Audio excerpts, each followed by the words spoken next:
Hello everyone.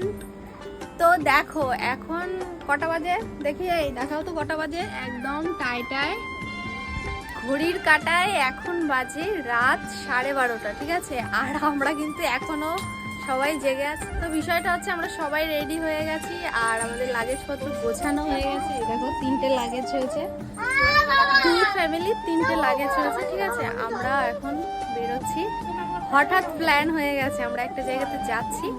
তো কোথায় যাব সেটা তোমাদেরকে এখন বলবো না, চলো তোমাদের সঙ্গে সবকিছু শেয়ার করবো একটু একটু করে। তবে আমার এই ননদিনীর পাগলামি দেখো, রাতের বেলায় এই যে এটা কিন্তু দাদার চশমা, ঠিক আছে। আমার মাম্মা কত খুশি, আমি এত খুশি। আমার সোনামা মা ভীষণ খুশি। আর এদিকে তোমাদের দাদা ভাই দেখো যাওয়ার আগে এদিকে ঘুমিয়ে টুমিয়ে উঠছে, আর এটা তো ঘুম নেই চোখে, সারাদিন অল টাইম ফোন ঘাটতে থাকে। এদিকে আমাদের অহনা বুড়ি রেডি হয়ে গেছে, এদিকে আমার পাকা বুড়ি রেডি, আমার ননদিনী রেডি, আর এদিকে আমিও রেডি। আর ব্যাগপত্র তো আগে থেকে রেডি। চলো যাওয়া যাক, কোথায় যাচ্ছে সেটা পরে জানিয়ে দেবো তোমাদের। আর এদিকে কিন্তু বাড়িতে শুধুমাত্র এই যে মাকে রেখে যাচ্ছি, মা একাই থাকছে বাড়িতে, আর আমাদের এই যে টাকুর বাড়িতে থাকছে।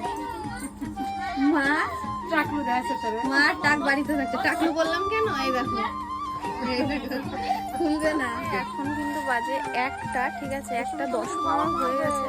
আমরা এখন বেরোচ্ছি, এই দেখো সব নিশিরাতে ভ্রমণ, নিশিরাতে ভ্রমণ।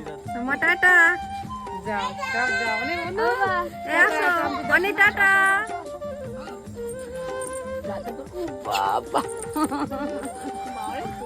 তো আমরা হচ্ছে বাড়ি থেকে বেরোলাম এখন, আর আমাদের বাড়ি থেকে বেরিয়ে আমাদের রোড পর্যন্ত হচ্ছে হেঁটে হেঁটেই আমরা যাচ্ছি এইভাবে।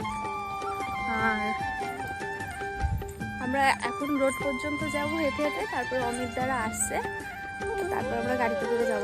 ওরা বেরিয়ে পড়েছে, আমাদেরকে ফোন করলো, তাই আমরা এখন হেঁটে হেঁটে যাচ্ছি। পুরো পাড়ার লোক ঘুমিয়ে পড়েছে, ঠিক আছে। আর আমরা এখন বেরোলাম।